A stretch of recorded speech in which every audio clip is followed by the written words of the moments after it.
Morning everyone. A lot of ground to cover in a relatively short period of time, but hopefully that means I can make it more interesting, work right to the last minute so as not to give you the opportunity to ask me any questions, and that will make my life easier. The other thing that you can do to make my life easier and to save me being evasive, lying and doing anything else that's unhelpful, I don't do the techie stuff. I do the strategic stuff. I have bright young things around the office who, when I say I want it to do this, they know the buttons to press. So if you want to go into the strategic areas, more than happy to go there and discuss strategies for cybercrime and cyber security. But trying to get you guys energized as well early on. How many of you, easy question to start with, have an IT security policy in your firms, in your organizations? How many of you then have a separate cyber security policy? 1, 2. Yeah. And I guess the message really is you need to have to start thinking of these as two very different things. As long as you think IT security and educate your staff on IT security and protecting their password and all of that type of thing, you're going to be a victim. Cybercrime, cybersecurity, related but very, very different. You're going to be totally exposed. Your risk levels are up. You need to start thinking about it.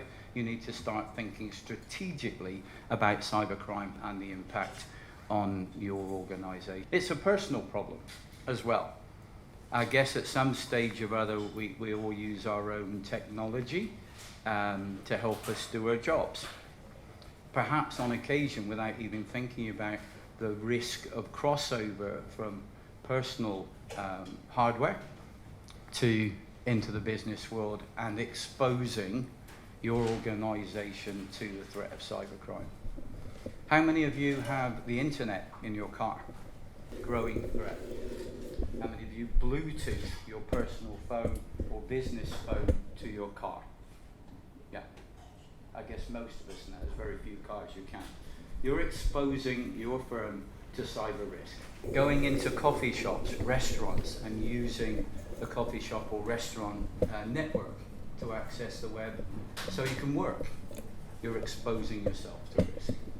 Do you ask the questions of those organizations, how good is your security?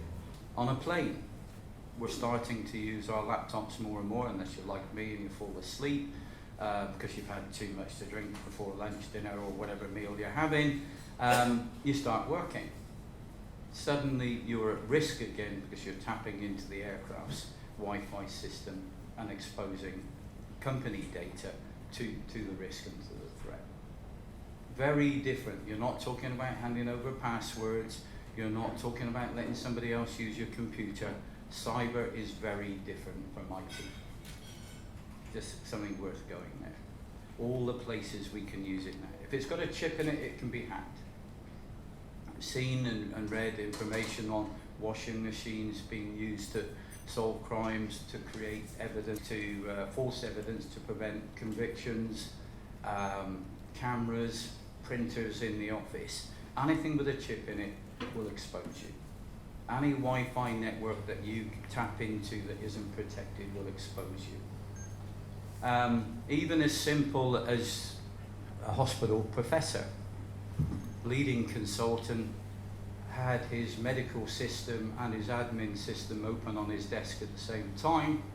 A gang of criminals were able to hack into that and threaten to fry the brains of anybody going into the MRI, for an MRI. Everybody's exposed. Tunneling devices in Qatar, hacked into. Luckily, the things moved so slowly, the security team there got onto it very quickly indeed. Universities, hospitals, as I've already said, globally, any type of business is now fully exposed. And banks and financial institutions generally are seen as a soft target. So we must up our game. We must start thinking cyber very different from IT, educating our management, educating our boards, and educating our staffs accordingly. And if you want some leverage to help you get the funds or the support you need to take the appropriate action, those are just some examples that I guess many of us will see on a daily basis without really thinking about the implication. Email scams, what's the potential there?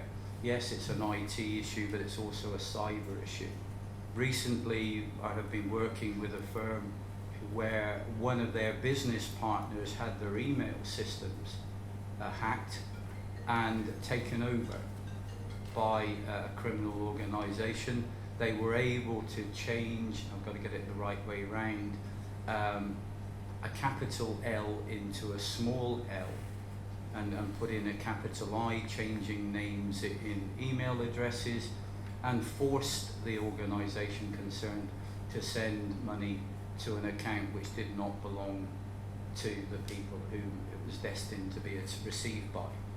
Luckily, the initial payment was only something in the region of 13,000, but there was 3.5 million at risk. When the client contacted the organization that had been hacked, they said, oh yeah, we had another 2 or 3 of those in the last couple of months. The biggest one to date had been 500,000, but they chose not to tell their business partners that it happened, potentially under instructions from the police. So there's a lot going on, there's a lot will catch us out. If I hadn't known there was a problem, I wouldn't have been able to detect, just by looking at it, the changes to the email address. They're that clever, using the names of real people in a real organization. Just that slight change between the L and the I was enough to create a scheme that they'd already started to make a lot of money. It's also worth noting that when you do come across something like that, you've potentially got, the criminals have got a 7-day head start, an average 7-day head start on you. By the time anybody picks it up or recognizes they're a problem, you're already in trouble. 76% of hacks and cyber attacks have seen first mover control to the hackers. 34% will move the same day. As soon as they're in, 34% of them will start taking data, cash, moving things around, information, preparing for their next move. 24% of these hacks were still active many weeks later. The one I referred to just now about the email address, the firm that had been hacked thought they'd closed it down, but further investigation showed that it had been open for 158 days and was still open. And it's there, just lying dormant, waiting to get someone else. And 75% of the defending organizations left on the back foot many weeks later, still cleaning up the mess, still potentially with exposure. Not a great place to be. Biggest single issue for entities these days, digital criminality. Cyber-related financial fraud now at the cutting edge of financial crime. Old tricks being committed using a computer once you make access. 75% of respondents to a Fortune 500 survey admitted to having had a security breach in the previous year. 75%. But it's a case of what we do about it thereafter that becomes important. And mobile devices are seen as becoming the new normal. So hence, if you're using your smartphone to tap into the system to do business, I've got my work email, for example, online. We're exposing our organizations at the same time. Do we think about it? I guess we've all got password security, facial recognition, and everything else. But once we hack in, once we tap in and start doing business, we're exposed to risk. Some of the organizations that have been victims in recent times, you'll have seen the headlines, news on all of these, and you could probably double and treble that list just from your own experience and reading. Common types of attacks, viruses, malware, etc. at the top, and social engineering and phishing scams at the bottom. We're more likely to come across the phishing scams, but people still fall for it. There'll always be somebody that looks plausible. The most recent ones for me keep coming from an old PayPal account that I had. I'm also getting emails now saying that somebody has hacked into my computer and telling me what my password was, take note, and saying, you know, unless you pay up, we're going to start ripping your machine apart, hacking from there into your business links, and will make your life a misery. Luckily, the passwords have been 2007 and earlier, but clearly they are getting cleverer. All of those at sea level, once they've got your password, they can cause havoc in your organizations as well. It's becoming the new in thing to do, people pretending the CFO, the CEO, the COO, and getting other people to do business, and looking very realistic. Regional examples, a large consultancy firm conducted an economic crime survey and found 40% of financial sector correspondents were victims, to a greater or lesser extent. You won't see these in the headlines. Most of them are kept very quiet, but privately there are a large number of organisations working away in the background trying to clean up the mess even now.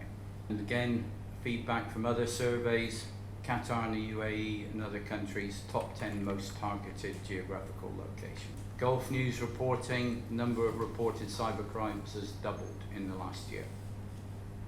So the threat is very real. Saudi Arabia is seen as a hot target as they're a very tech-orientated population, and Dubai police reporting social media accounts hacked on a regular basis. So a lot going on.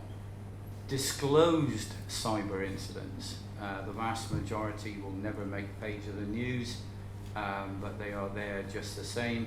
Kareem, who I suspect all of us have used at some stage or other, had to go public because of the sheer impact of their attack. Sharjah police have made reports, consumer reports going into the police services across the country, and the cost and losses increasing significantly. Average cost in Saudi Arabia and the UAE, 5.3 million. 7.1% increase since last year. On the way up. Global average, 3.86 million. So we're second behind the US in terms of impact and cyber attack. Average time to identify data breach in the region is 260 days. So if you found something tomorrow, it could have been running since last year. Even taking a typical fraud, going back to my days with the police, the day it was found, invariably it had been running for many months before it was actually discovered by the in-house staff. It is a very real threat. 94% of companies in the MENA region had said they'd been subject to some form of attack. Not necessarily a breach, but attack. And based on my own experience, I think that's probably true. I'm surprised it's not 100%, but it depends on how you define an attack. The UAE was the #1 target in the region, seen as a wealthier country, a more tech-savvy country, and as a result, criminals more likely to come after us than anyone else. 4th most impacted country by crypto ransom.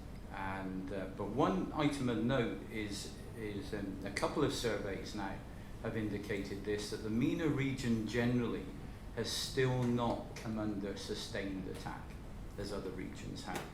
So that potentially means that the worst is yet to come. One of the areas that research that Crowe has conducted in conjunction with the University of Portsmouth has identified there are a lot of things we can discover on the dark web, including criminals planning their attacks on organizations. We conducted quite a large survey of financial services firms and other entities, and discovered that there were pre-planned attacks, set-up approaches being put together in the dark web. Most people don't go there, most people have never heard of it. I find it fun, but then I'm a sad, pathetic creature with nothing else to do in life except go exploring occasionally.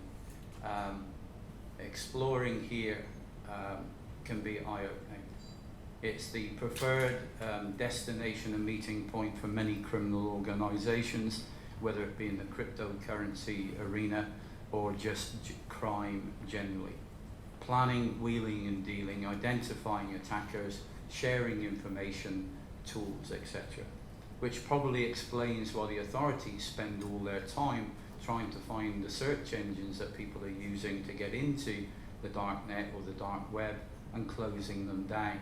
I have to change my own search engine 2 or 3 times a year because somebody has identified it as being used by one criminal gang, and I have to go off and find another one.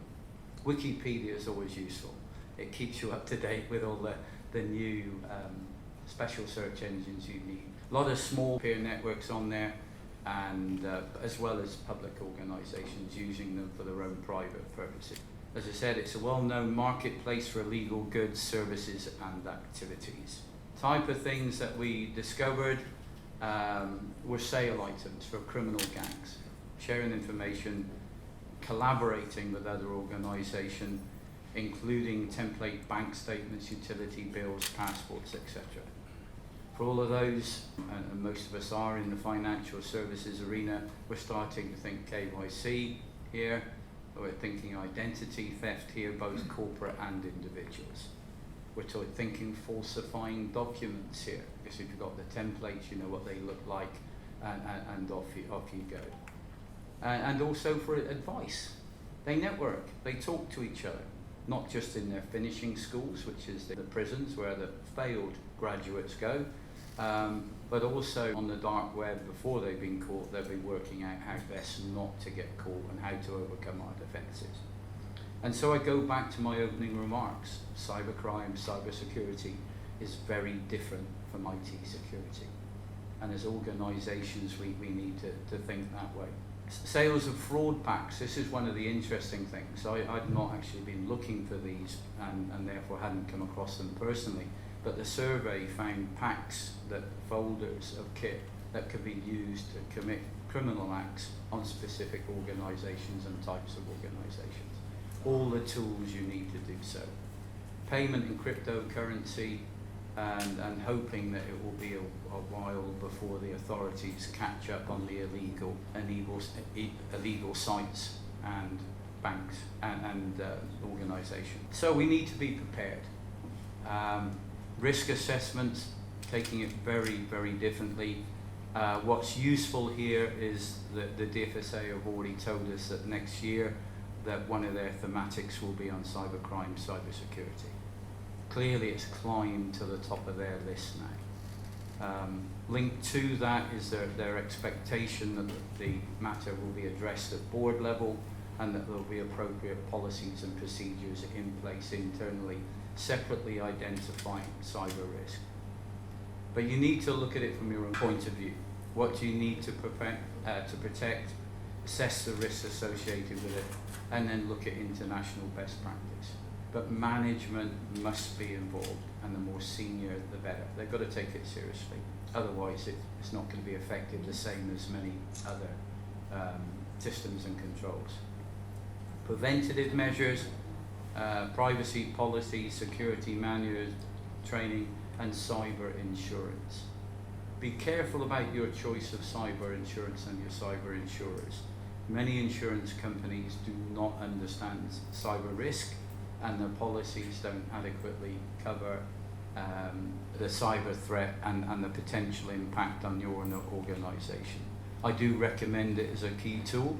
I don't get any feedback, I don't get any commissions from the insurance companies as to the benefits of it. I wouldn't be prepared to recommend any particular insurance entity for that, but it really is invaluable. Make sure it's a separate insurance policy and not covered within your general crime or fidelity policies, because invariably at the moment that is where it's being picked up, and therefore true figures aren't being made aware publicly. Incident response is vital. The sooner you find it, the sooner you can get into it, and the sooner you can deal with it and cut your losses. Close it down. Constant monitoring your I guess, IT security team. Perhaps within that team you'll have somebody whose job is constantly to monitor for cyber threats, cyber attack. Doesn't have to be manpower intensive. There are softwares available, and I guess that Penta will be talking about that sometime today to do that monitoring for you. I'm old school. I believe that there's got to be a human element in there somewhere. Not a lot of new tricks, but when the new tricks come up, I'm not always sure that the software will be ready for it. So having the human element in there will certainly make it better. You've got to be capable of securing your evidence. One of the tough things about it, and again the recent event was an example of that, was trying to prepare a trail that was going to be understandable by a policeman. Juries are normally sharper than the people doing the investigation. I always have my doubts about lawyers and technology, same as I have my doubts about lawyers and numbers, but there you go. So the evidence pack has got to be basically an idiot's guide to what happened, what losses took place, and also you can expect an email from the regulators very quickly after you submit an STR, suspicious transaction report, suspicious activity report, asking you what you have done about it to make sure it doesn't happen again. Legal and IT advice will be important, and as I said, you're going to have to try and explain to the police what happened and how it worked. Dubai Police have a very good tech team as it happens, and the other police forces are growing in competence. But of course you've got the language issue which comes into play, and so the evidence pack has got to be very clear. And also going to the central bank, and if it's a suspicious transaction report, suspicious activity report. Insurers may require you to report it to the authorities in order to pay out. They will almost certainly look closer at your policies, procedures, your preventative measures, your strategies for preventing cybercrime attacks, and you might find yourself not getting a payout if you haven't got what they regard as appropriate policies and procedures in place. So who are we? What do we do? We're the 8th largest firm in the world, in case you were unaware. We are seeing an increased demand for cybersecurity services, mainly driven by regulators and governments. We, with the support of our Centre of Excellence based in Chicago, we can provide a wide range of coverage and support to you, and are happy to do so. Some other thoughts and ideas on how we approach things.